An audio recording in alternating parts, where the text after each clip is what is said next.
kung panahon lang sana ng anihan ngayon. Hala, Lola, ano nangyayari? Lola, bakit po nagliliwanag ang taniman natin? Oo nga, Iha. Ano kaya ang nangyayari?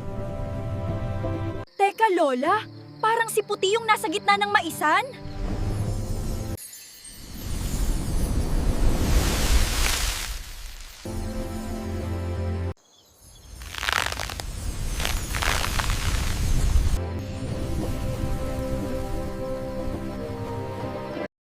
Puti! Puti! Anong nangyari sa iyo? Ayos ka lang ba? Lola, bakit parang nanghihina si Puti? Naubos siguro ang lakas niya, kaya bigla siyang naging matamlay. Tara, Lola. Dalhin na po natin siya sa bahay. Baka malamigan siya dito.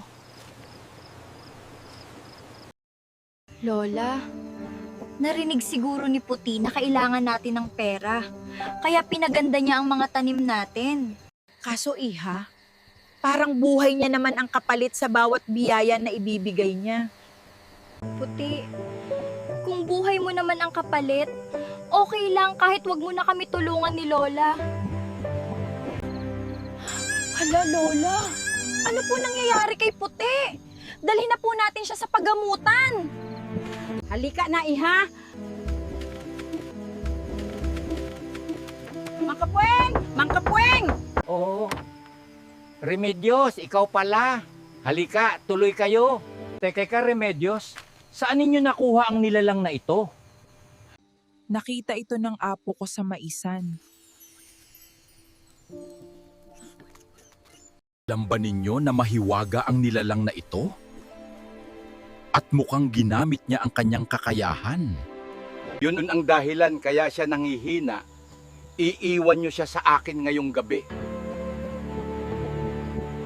Kailangan niya mapakain ng mga buhay na salita. Bumalik kayo bukas ng hapon. Sige po. Lola, okay lang ba si Puti dun sa lalaki? Hindi ko rin sigurado, Apo. Bukas natin malalaman. Sa ngayon, agahan natin matulog at bukas magbebenta pa tayo ng mais. Lola, malapit na tayo matapos. Oo nga, Apo. Nagugutom na rin ako.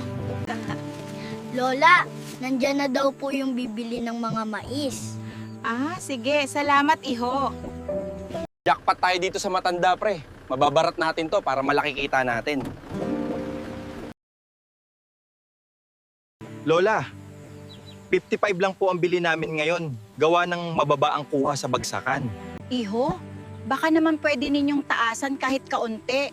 Babayaran pa namin yung mga nag-ani ng mais. Pasensya na ho kayo.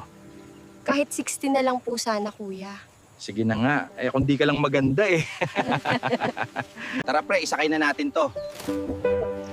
Lola, ang baba po ng presyo. Mukhang konti lang po ang kita natin. Hayaan mo na, Apo. Wala tayong magagawa at sila ang may kontrol sa presyo. Kawawa naman tayong mahihirap, Lola. Sabi ko sa'yo, pre, paldo tayo dito. Oo nga, biruin mo yun. Halos kalahati yung presyo ng kuha mo. Hoy! Hoy!